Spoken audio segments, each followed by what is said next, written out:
గుంటూరులో వృద్ధుడిపై కుటుంబ కలహాలు ఉద్రిక్తతకు దారితీశాయి. తన కుమారుడు, కోడలు మరియు మరికొందరు తనపై దాడి చేసి ప్రాణహాని కలిగించారని ఆరోపిస్తూ ఓ వృద్ధుడు ఎస్పీ కార్యాలయాన్ని ఆశ్రయించారు. తనకు రక్షణ కల్పించి నిందితులపై చట్టపరమైన చర్యలు తీసుకోవాలని బాధితుడు విజ్ఞప్తి చేశారు. నా పేరు వెంకటకృష్ణారావు మందుల. నేను 75 సంవత్సరాలు సీనియర్ సిటిజన్ని. నేను కమర్షియల్ ట్యాక్స్లో వచ్చేసి రిటైర్ అయ్యాను. రిటైర్ అయ్యి 18 సంవత్సరాలు అయింది.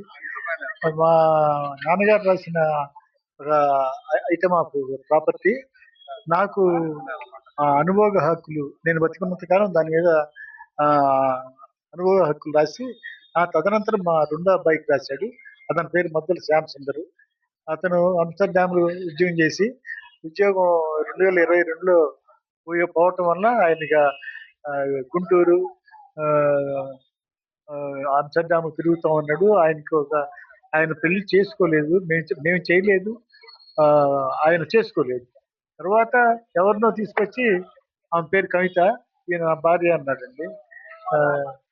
అందుకని సరే ఇప్పుడు ఈ ఇంటికి వచ్చి మమ్మల్ని బలవంతంగా నేను వ్యాపారం చేసుకోవాలి, నాకు డబ్బులు కావాలి, మీరు ఖాళీ చేసి వెళ్ళిపోండి, నేను అమ్మేస్తాను దీన్ని, లేకపోతే తాకట్టు పెట్టుకుంటాను, మరి ఆ ఇన్స్టాల్మెంట్స్ ఎవరు కట్టారా అని చెప్పి అడిగాను. నేను, నువ్వే కట్టాలి, అద్దెలు వస్తున్నాయి కదా నీ దగ్గరగా అని అన్నాడు.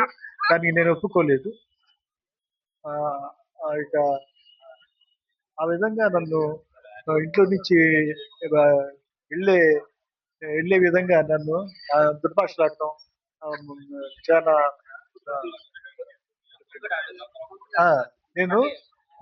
నాకు 3 సార్లు హార్ట్ ఆపరేషన్ జరిగిందండి.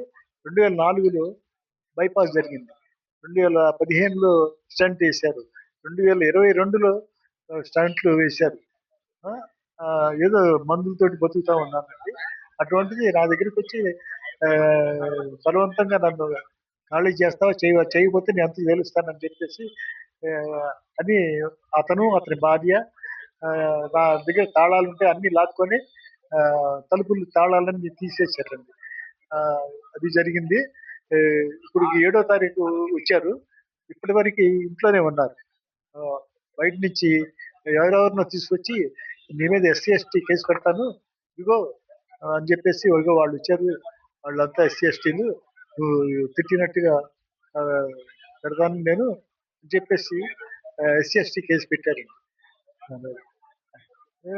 మాకేం భయం లేదు, నేనేం చెప్పలేదు, నేనేం మిమ్మల్ని అనలేదు, నేను కొట్టే ఓపిక కూడా నాకు లేదు, ఆ తిట్లు కూడా నాకు రావు, అవన్నీ నువ్వే తిట్టావు అని చెప్పేసి నేను విత్డ్రా అయ్యాను. నాకు ఇప్పుడు మా నాన్న రాసిన ఇల్లు నేను ఉండేటందుకు ఇచ్చాడు, నేను బతికినంత కాలం ఉండేటట్టుగా ఇచ్చాడు. నేను పోయిన తర్వాతనే అతను దీన్ని స్వాధీనం చేసుకోమన్నాడు. అది క్లియర్ గా ఉంది. అది కాదని ఇతను ఇంట్లో వచ్చి తెచ్చేసి కూర్చొని ఎవరిని పడితే వాళ్ళని ఇంట్లో తీసుకొచ్చి పెడతా ఉన్నాడు. అదేమంటే పెడతా ఉన్నాడు సార్. అదే అతను వెళ్ళిపోవాలి ఇంట్లో నుంచి. అతను అతను తీసుకొచ్చిన వాళ్ళు అందరినీ పంపించేసారు. అతనికి రైట్స్ లేవు, నాకు పెట్టాడు మా నాన్న. అది నా తదనంతరమే అతనికి. దానికోసమే కంప్లైంట్ ఇస్తే సిఐ గారు ఇంతవరకు దాన్ని ఎటు తెలుసకుండా రేపు చేద్దాం అని చెప్పి పోస్ట్ పోన్ చేసుకుంటూ కూర్చుంటున్నారు. అరండాలపేట.